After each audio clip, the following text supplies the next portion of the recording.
Today we're going to try to make it to the Gold Strike Hot Springs. All Trails says it's about a 5-mile round trip total. I ended up doing 6 miles total, and it was around 1,000 feet of elevation, and it took me around 3 hours with some jogging.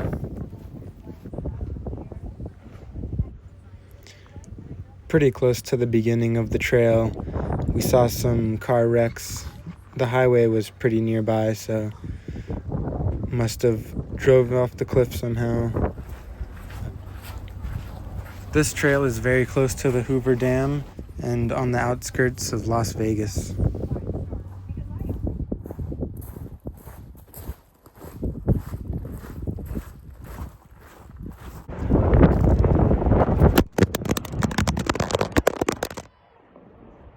Dude, do you climb? What? Do you climb? That's what I climb.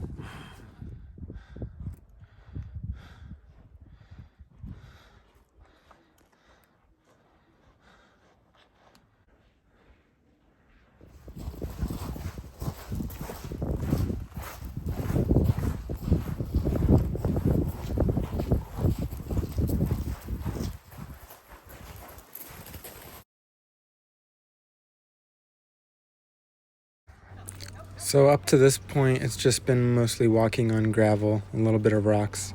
Now we're about to hit a spot where there's a rope, and you kind of have to hold yourself while you walk down the rock. And we didn't really expect this. It was not dog friendly, so I ended up jogging the rest of the trail. So these are the stairs, and you gotta climb them using this rope. There's 4 notches in the rock. Everyone else slowly walked back while I jogged down and then jogged back up to catch up with them. You're going down. It's a bit tricky to start.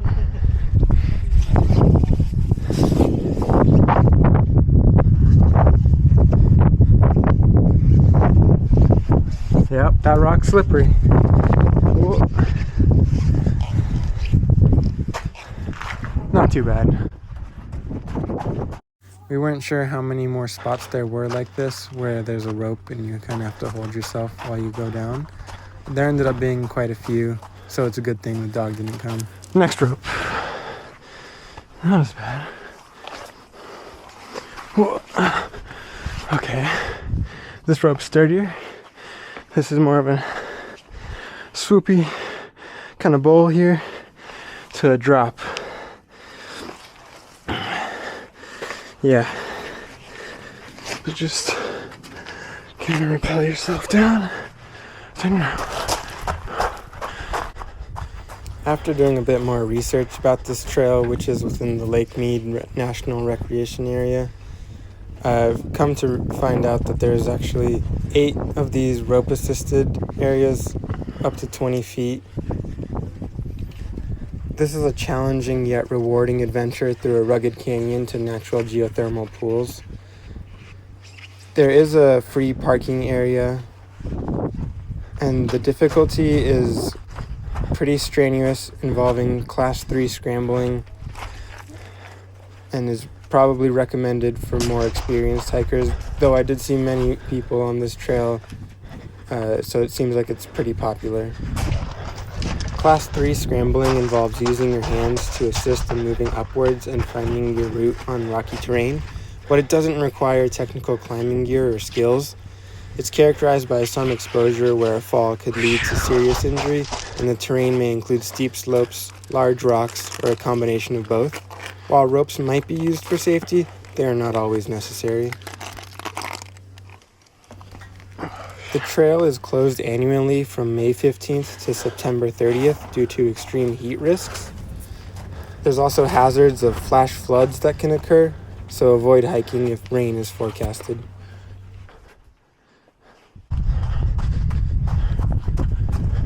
So it's 3 miles one way and then 3 miles back.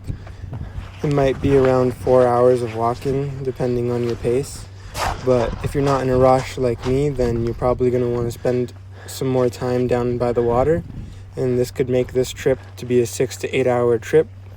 So keep that in mind when planning this adventure. If you want to be prepared, definitely bring ample water, wear appropriate footwear, and consider carrying a first aid kit and navigation tools. There are some spray painted arrows on the rocks, but it is still pretty easy to get lost amongst all the rocks. I'm in some barefoot shoes that are probably not the most sturdy hiking shoe with good grip, but whatever is your most comfortable shoe that will give you the best grip, I would recommend going with that.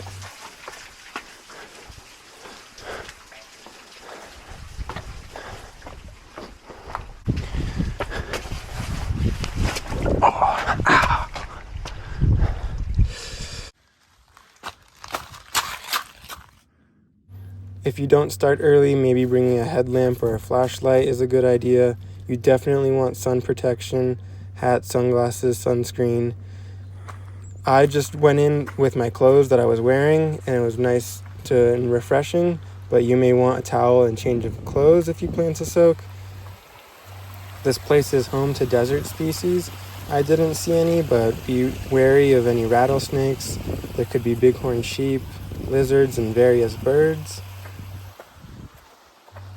Don't forget to take in the stunning views of the Colorado River, towering canyon walls, and unique rock formations all along the way. The springs are a result of geothermal activity along fault lines with water seeping through volcanic breccias and other geological formations. The water emerges from the cliffs at about 109 degrees Fahrenheit, 43 degrees Celsius, cooling to around 100 degrees Fahrenheit or 38 degrees Celsius in the soaking pools. A series of natural pools, waterfalls, and grottos nestled within the canyon are an amazing sight.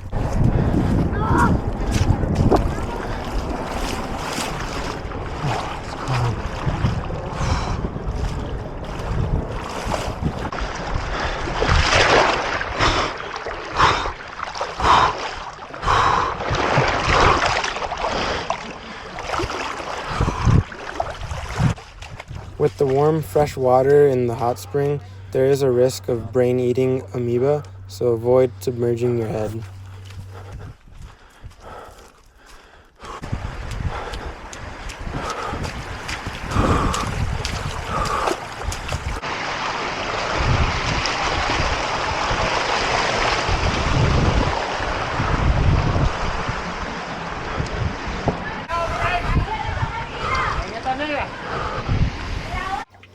After the cold water of the lake, it was nice to get into the warm, hot spring water.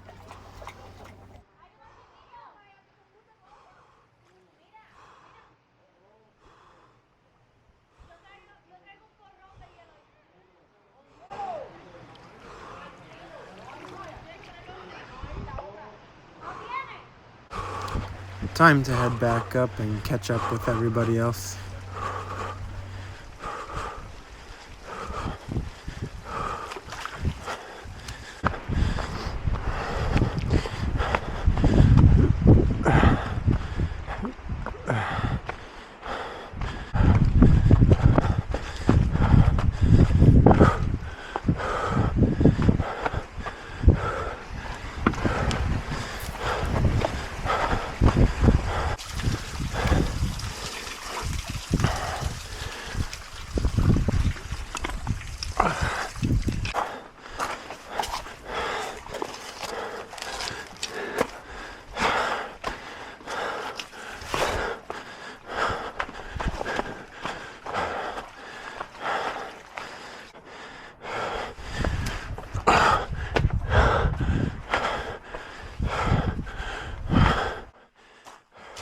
Thanks for coming on this journey with me to the Gold Strike Hot Spring. Hope you enjoyed and maybe got some valuable information on how the trail is. And thanks for watching. See you next time.